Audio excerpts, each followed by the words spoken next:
Happy August to you, everyone. It's Julie here. In early July, Looking Within celebrated its 1-year anniversary. It's been wonderful to be with you each week, and we look forward to being with you during the coming year as well. As the summer soon comes to a close, post-production editor Nicole Osterhout and I are taking a few weeks off to prepare for the new season. We want to still be with you, though, by re-releasing a few of our favorite episodes from the past year. One of our favorites is episode 47, which originally aired on May 25th, 2020. Enjoy, and blessings on your day or evening.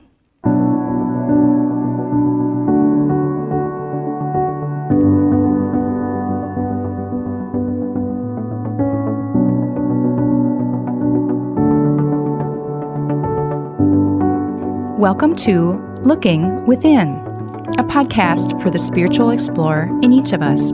I'm Julie. I love to explore the inner life using contemplative practices, and I love to help others to do the same.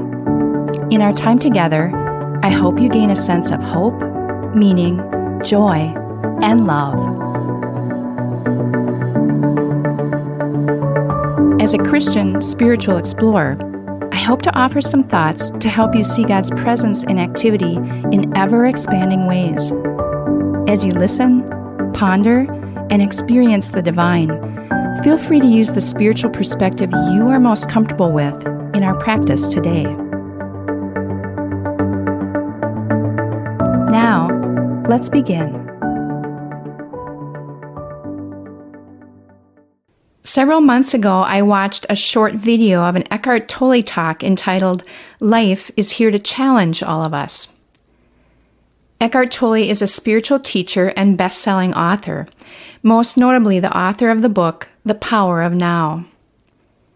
I recall that I watched this video in the middle of the day while lying in bed, icing my back, trying to work my way out of several months of struggling with low back issues. This particular Tolle video hit home for me that day, as I was wishing that my back would be feeling better, that I'd be able to sit in a chair more easily, and that the mobility and range of motion in my core and back would be improving more quickly. In other words, I was wishing that I wouldn't need to be dealing with this physical challenge. I know full well that some of you listening to this episode are dealing with far more serious health or life issues, so forgive my kind of lightweight example, but I think it will serve the purpose in setting the stage for today's topic. You'd likely agree with me that there's hardly a day that goes by without some kind of challenge or unexpected occurrence that we need to face.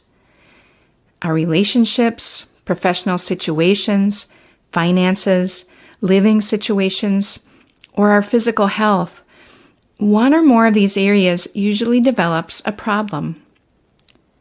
Occasionally, there's actually a day when everything seems to go right and just seems to flow. You might feel a great sense of peace and happiness and have the feeling that you've arrived.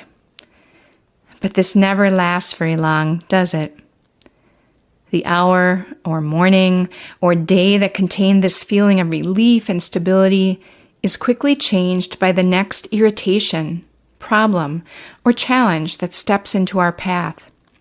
And we begin the cycle again of needing to think through something, needing to devise a plan to handle something, and needing to handle and control the accompanying emotions that come as a package deal with our problems and challenges. If you're like me, the need to face challenges can seem wrong in some way. I know even Jesus, as loving and caring as he was, never said that life would be easy. Though his desire is for us to experience abundant life, he talked more about picking up our crosses than about life being here to make us happy. But I must admit that I can easily fall into the mindset that the norm should be happy and carefree, with pain, problems, and challenges being the exceptions rather than the norm. Tolle would remind us that this is our egoic, small, and self-centered mind talking. This egoic, false self-mind leads us to certain expectations of the world, of our life, and of others. expectations that cannot be met. And when we believe that they should be met, this is a delusion, Tolle says, and will continually be unhappy. What a dilemma. We continue to be challenged, but we believe circumstances and people should be making us happy. This is what can feel so wrong to us whenever we're being challenged. Life never seems to leave us alone, and each challenge turns into unhappiness and suffering because the challenge is not what we want. It's not something that is playing out our way. Here's where the Tolle video was helpful. His main point was that life is here to challenge us, to provide the necessary incentive to awaken us.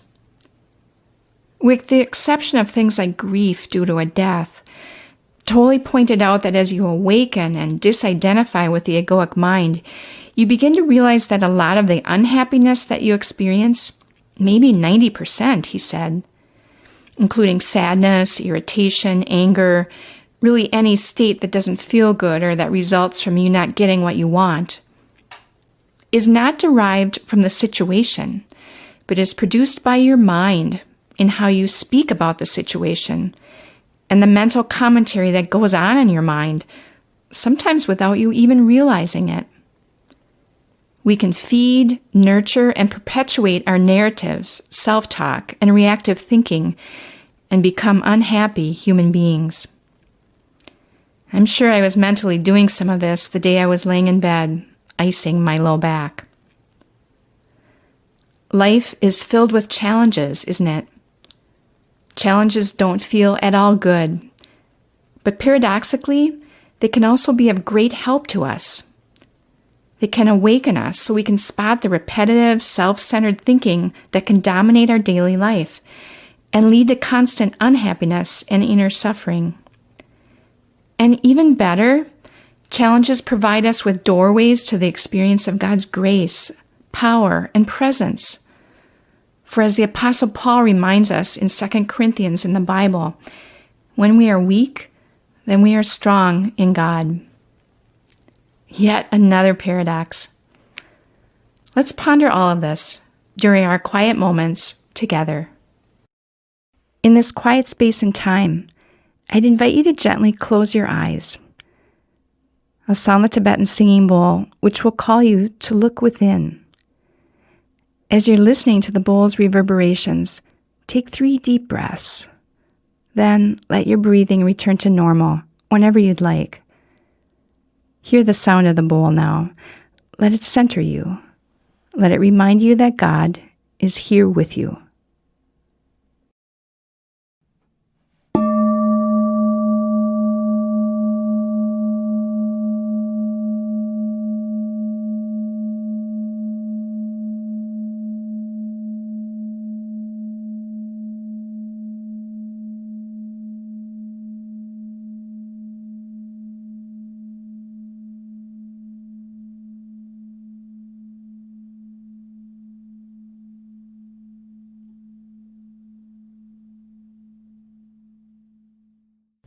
Think of some recent challenges that you've faced, spotting them in various parts of your life.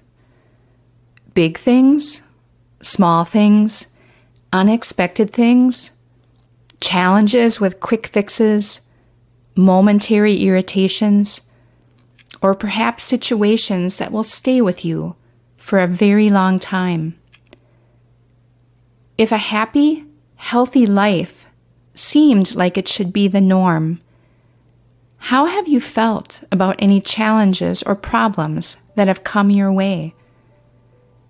Has your perspective of your challenges changed in any way over time?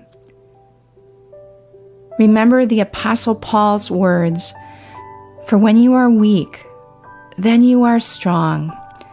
For God's grace and power work best in weakness and challenges." I'll be back with you in about 3 minutes.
I'd invite you now to take a few deep breaths in and out,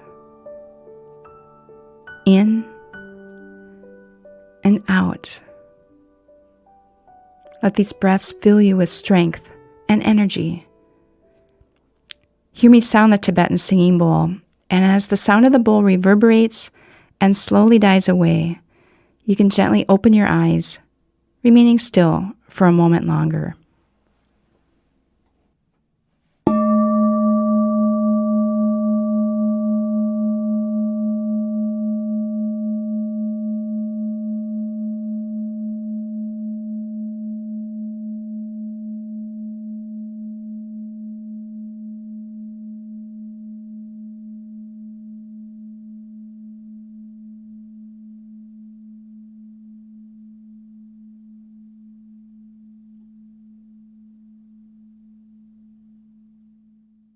Thank you for listening today. I so appreciate your support of this podcast. Looking Within is a part of Gloria Day's Contemplative Practices ministry and is made possible through the generosity of your financial gifts. Contributions can be made by texting 855-461-0209 or online at gloria-day.com/giving. Thank you so much for your financial support, and remember to share an episode with someone you think might also enjoy and benefit from it. The paradox of challenges seems clear. They are difficult, irritating at a minimum, but doorways into awareness of the power of our egoic mind to spin in negativity and unhappiness. They are also wonderful doorways into the experience of God's amazing and gracious presence within our challenges. Our weakness and struggles become opportunities to experience, in ever deeper ways, the immediate and loving presence of God.